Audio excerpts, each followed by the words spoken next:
Hello everyone. Today we want to talk about something that many English learners feel confused about. It is a very small word problem, but it happens all the time. Yes, it really does. Sometimes learners know many English words. They know verbs like go, eat, study, work, and learn. But when they want to make a sentence, they stop and think. Exactly. They stop and think, should I say I can go, or I must go, or maybe I should go? And all three sentences sound similar, right? Yes, listen to these. I can go, I must go, I should go. They look simple, but the feeling is different. Very different. Many learners say, I understand the words, but I don't know which one to use. That is a very normal problem. Even learners at higher levels sometimes feel unsure. So today we will talk about these small helping verbs.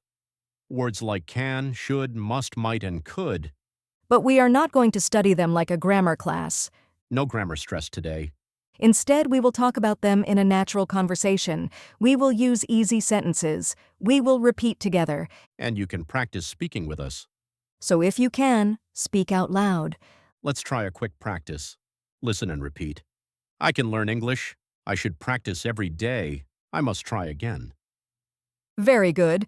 These sentences are simple, but the small words in the middle change the meaning. Yes. Those small words are very powerful.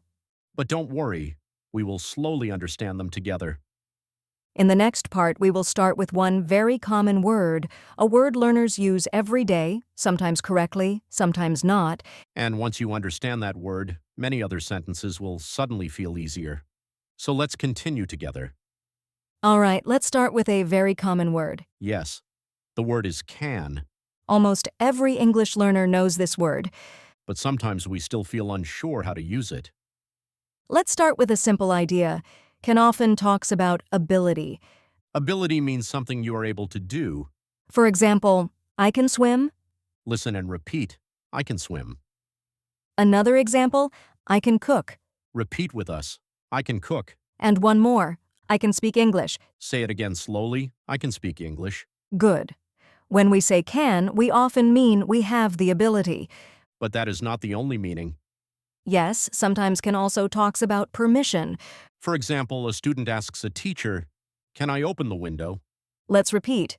Can I open the window? Another example, "Can I sit here?" Repeat. Can I sit here? So can mean ability. And it can mean permission. Sometimes learners mix these ideas, and that's okay. English speakers understand from the situation. Let's practice two sentences. Listen carefully. I can drive. Can I drive your car? The first one means ability. The second one asks permission. Small difference, but important. Later we will see another word that looks similar to can, Yes, a word that sounds softer. and sometimes more polite. Many learners mix these two words.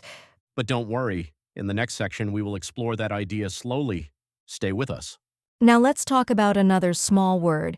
This word is could. Many learners think could is just the past of can. Sometimes that is true. For example, when I was young, I could run very fast. Listen and repeat. When I was young, I could run very fast. Another example, she could play the piano at age 5. Repeat. She could play the piano at age 5. So yes, sometimes could talks about the past, But English speakers also use could in another way, a softer way. a more polite way. Listen to this sentence. Could you help me? Repeat. Could you help me? Now listen to this one. Can you help me? Both are correct. But could you help me sounds softer. A little more polite. Let's practice. Say it with us.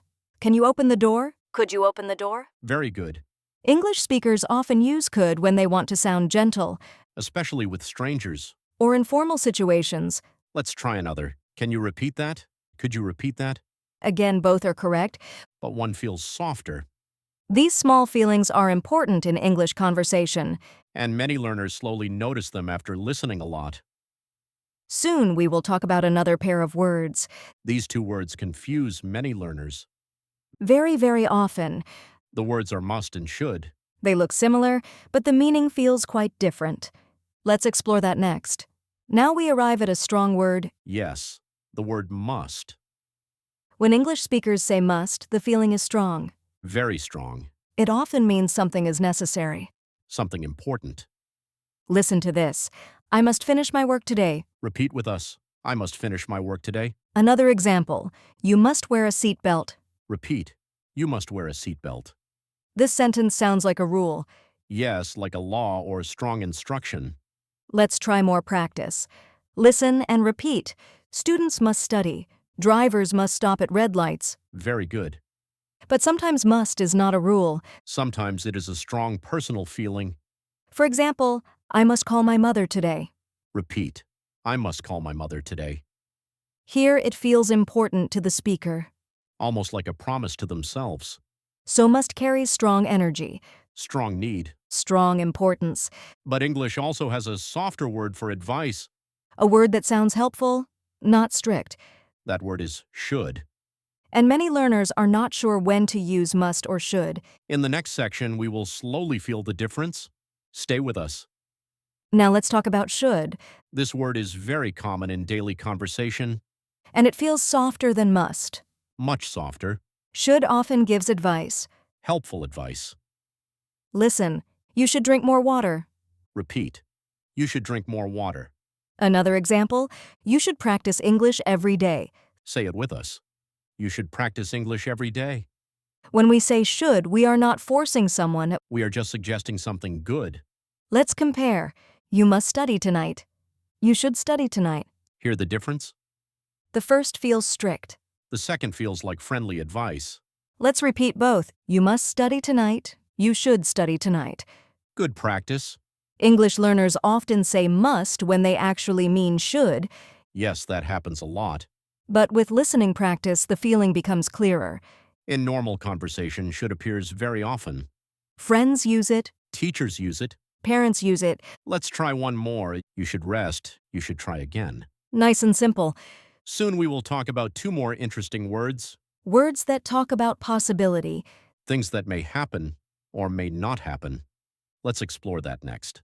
Now let's talk about should. This word is very common in daily conversation. And it feels softer than must. Much softer. Should often gives advice. Helpful advice. Listen, you should drink more water. Repeat. You should drink more water.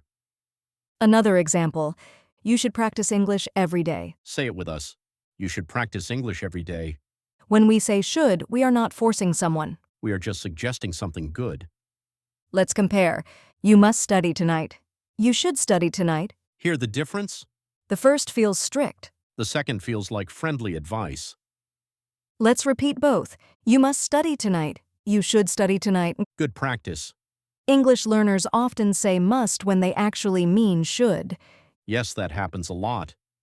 But with listening practice, the feeling becomes clearer. In normal conversation, should appears very often. Friends use it. Teachers use it. Parents use it. Let's try one more.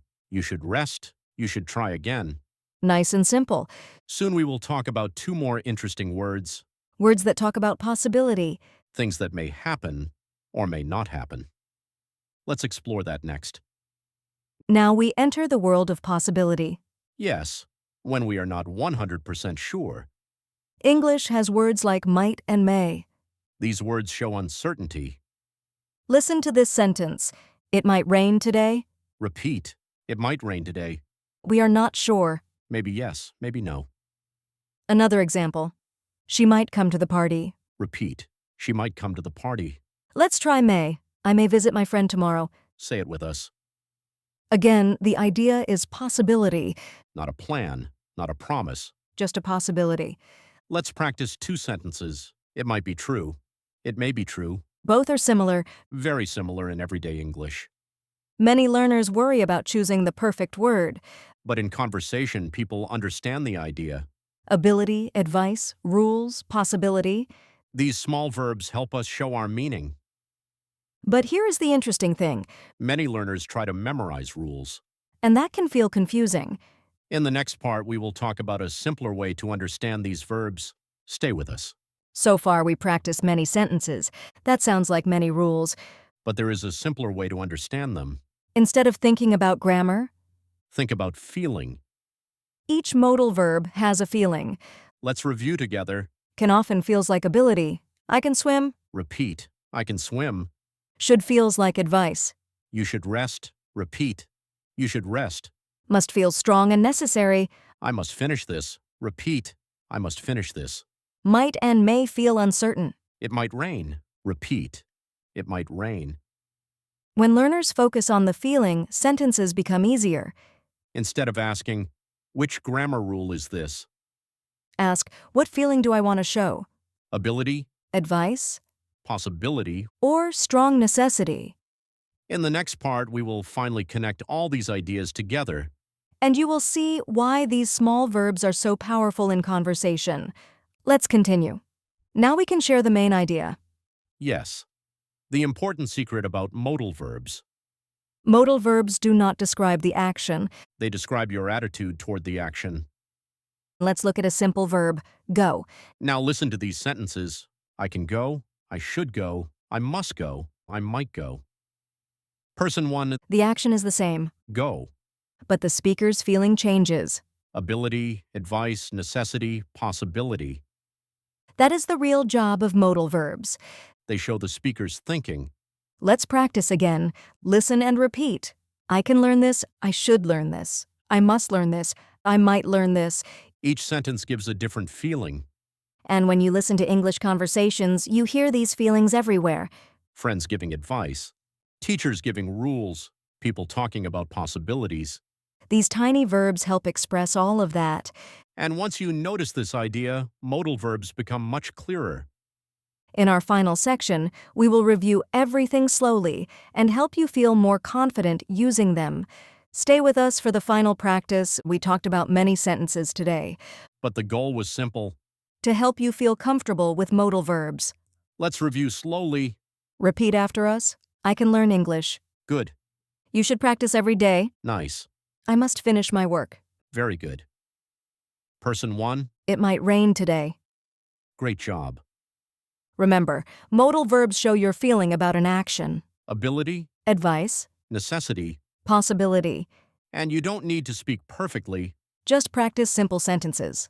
Listen often, Repeat often. speak slowly and clearly, Over time, these small words will feel natural. just like in your own language. Before we finish, let's say one final sentence together. Listen and repeat. I can improve my English. And maybe one more. I should keep practicing. Exactly. Little by little, your English will grow. Thank you for practicing with us today. And we hope this conversation made modal verbs feel a little easier.